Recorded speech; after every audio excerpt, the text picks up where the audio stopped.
जैसे हम लोग कार्ट्रिज केसेस की स्टडी करते हैं या कोई बुलेट की स्टडी करते हैं, तो जो हमारा कार्ट्रिज केस है, हमें कोई सीन पे मिला है, तो कार्ट्रिज केस पे बहुत सारी क्लास कैरेक्टरिस्टिक्स भी होती हैं, जैसे कि वो कार्ट्रिज केस कितने का है, लाइक 7.65 का मिला है या मुझे 0.316 का मिला है। 7.65 लेते हैं जो हमें नॉर्मली मिलता है। 7.65 का कार्ट्रिज केस मिला है मुझे, तो मैं इससे ये नहीं बता सकती कि ये पर्टिकुलर फायर आर्म से ही फायर हुआ है, क्योंकि ये 7.65 का है। 7.65 की तो फायर आर्म्स भी बहुत सारी हो सकती हैं जिससे ये फायर हो सकता है, लेकिन हमारे जो कार्ट्रिज केसेस होते हैं उस पर पर्टिकुलर इंडिविजुअल कैरेक्टरिस्टिक्स होती हैं, कुछ स्ट्राइशन मार्क्स होते हैं जो कि सिर्फ वियर और टीयर की वजह से आते हैं, जो कि हर एक फायर आर्म की इंडिविजुअल कैरेक्टरिस्टिक होती है। राइफलिंग जो है वो उसकी फायर आर्म की इंडिविजुअल कैरेक्टरिस्टिक है, अगर वो मैच हुआ मतलब हाँ ये उधर से ही फायर हुआ है, उसी पर्टिकुलर इंस्ट्रूमेंट से फायर हुआ है। तो पहली चीजें हम देखते हैं कि हम पहले एक ग्रुप में तो डिवाइड कर लें, पहले एक क्लास के बच्चे हो जाएं, फिर हम उसमें से छाट लेंगे इंडिविजुअल क्या है। तो जब भी कोई एविडेंस देखा जाता है तो पहले उसकी क्लास कैरेक्टरिस्टिक्स देखते हैं, तो उससे सॉर्ट हो जाती हैं चीज़ें, ठीक है। बहुत सारे एविडेंसेस हैं, सॉर्ट करने के लिए हमने चलो 7.65 की फायर आर्म्स इकट्ठी कर ली कि हाँ ये सारी फायर आर्म्स है।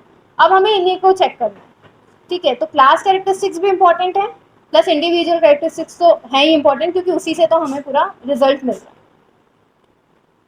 है। Coming to the physical evidences, ये टाइप्स ऑफ फिजिकल एविडेंसेस हैं, जो भी एविडेंस अगर हमें कोई भी ऑब्जेक्ट है जो कि क्राइम सीन पे मिल रहा है, जिसे जिससे हम एटलीस्ट लिंक कर सकते हैं कि हाँ हमारे विक्टिम को एक्यूज से लिंक हो रहा है या विक्टिम का क्राइम सीन से लिंक हो रहा है।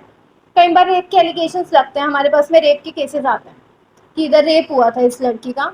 अभी तुम्हें विक्टिम को भी तो, विक्टिम का फिंगरप्रिंट अगर नहीं मिल, विक्टिम के अगर फिंगरप्रिंट मिल गए ऑन क्राइम सीन, तो बहुत अच्छी बात है। चलो एटलीस्ट तुमने लिंक कर लिया कि हाँ विक्टिम यहाँ पे प्रेजेंट तो थी, तभी तो उसका फिंगरप्रिंट मिला है, ठीक है। तो जो भी एविडेंस जिससे हम एक लिंक बैठा सकते हैं बिटवीन द, हाँ between the victim crime and crime scene, ठीक है, हमको लिंक बैठानी है, वो सब एविडेंसेस है।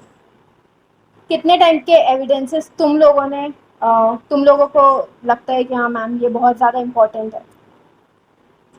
आर्सन वो केसेस होते हैं जैसे कहीं पे आग लगी है, ठीक है। अब वो आग लगी है तो वो फायर का केस है, अगर वो आग लगाई है तो वो आर्सन का केस है। अब आर्सन के केस में हमें बहुत सारे एविडेंसेस मिलते हैं। तुम क्राइम सीन को देख के स्टडी कर सकते हो, मेरा स्पेशलाइजेशन है केमिस्ट्री एंड टॉक्सिकोलॉजी में। हम लोग उसमें यही चीज़ें बताते हैं कि बहुत सारे फीचर्स हैं, अगर आग खुद से लगती है तो एक बहुत डिफरेंट क्राइम सीन हमें मिलता है, और अगर आग लगाई गई है तो भी बहुत डिफरेंट सीन मिलता है, ठीक है। तो आर्सन के केसेस जितने भी होते हैं उनके एग्जिबिट कलेक्शन भी बहुत अलग तरीके से किया जाता है। आप प्रॉपर उसको प्लास्टिक में नहीं बेच सकते, आर्सन के लिए आपको अलग से, वो मैं बताऊंगी आगे क्या है। पर बताओ इसमें क्या लीस्ट इंपॉर्टेंट क्या लग रहा है? अच्छा पेंट एविडेंस है इसमें, शायद कहाँ यूज होता होगा एक्सीडेंट्स के केस में? तो क्या वो इंडिविजुअल कैरेक्टरिस्टिक्स देता है या क्लास?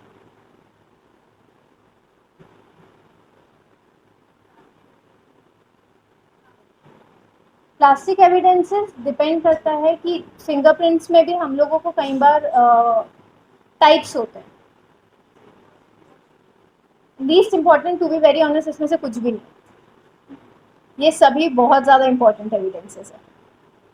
इसमें से लीस्ट इंपॉर्टेंट ऐसा एक भी एविडेंस नहीं है। मे बी तुम लीस्ट इंपॉर्टेंट शायद पेंट को समझ रहे होगे या तुम्हें लगता होगा कि इससे हम सिर्फ क्लास कैरेक्टरिस्टिक्स बता सकते हैं, लेकिन ऐसा नहीं है। पेंट के एविडेंसेस भी हमें इंडिविजुअल कैरेक्टरिस्टिक्स देते हैं। एक्सीडेंट्स के केसेस होते हैं, एक्सीडेंट के केसेस में कई बार हमको पेंट का सैंपल लेते हैं, एक कार से दूसरी कार पे वो ट्रांसफर हो गया अगर, वो सैंपल। तो लेयर्स होती हैं पेंट में भी, जब हम माइक्रोस्कोपिक एग्जामिनेशन होता है उसका, तो उसमें लेयर्स मिलती हैं, that layers specify you the individual characteristics, तब वो क्लास पे नहीं आता, ठीक है। Question document, impression evidences, impression evidences very detail में जाना पड़ेगा। तो तुम इन्हें ऐसे समझो कि कैसे समझाऊँ इनको, काफ़ी डिटेल हो जाएगा। नहीं, फिंगरप्रिंट अलग से काउंट होते हैं, इम्प्रेशन एविडेंसेस में नहीं। इम्प्रेशन एविडेंसेस तुम ऐसे समझो, अगर कोई सुसाइड नोट है, ठीक है, और सुसाइड किया है किसी ने, सुसाइड नोट लिख के कोई गया है, लेकिन वो सुसाइड नोट तुम्हें मिला नहीं है, ठीक है, मे बी फैमिली वालों ने गायब कर दिया या जो भी एक्सवाइजेड सिनेरियोज हुए हैं, तुम्हें मिला नहीं, हम उसकी सुपर स्टिशियस सरफेस जो होती है, ठीक है, जहाँ पे लिखा है वहाँ पे कई बार उसका इम्प्रेशन बनता है, ठीक है, उसका एग्जामिनेशन बहुत ज़्यादा कम केसेस हैं,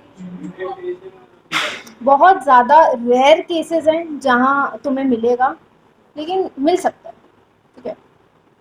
मेन एविडेंसेस का भी इम्प्रेशन नहीं, उससे एविडेंस निकालना है। क्योंकि बहुत बार ऐसा होता है कि तुमको सुसाइड नोट नहीं मिला ऑन सीन, तो फिर या कई बार सुसाइड नोट में वो लोग मेंशन करके जाते हैं ना कि दिस पर्सन की वजह से मैं मर रहा हूँ, फिर वो केस में तो वो गायब करेंगे ना एविडेंस।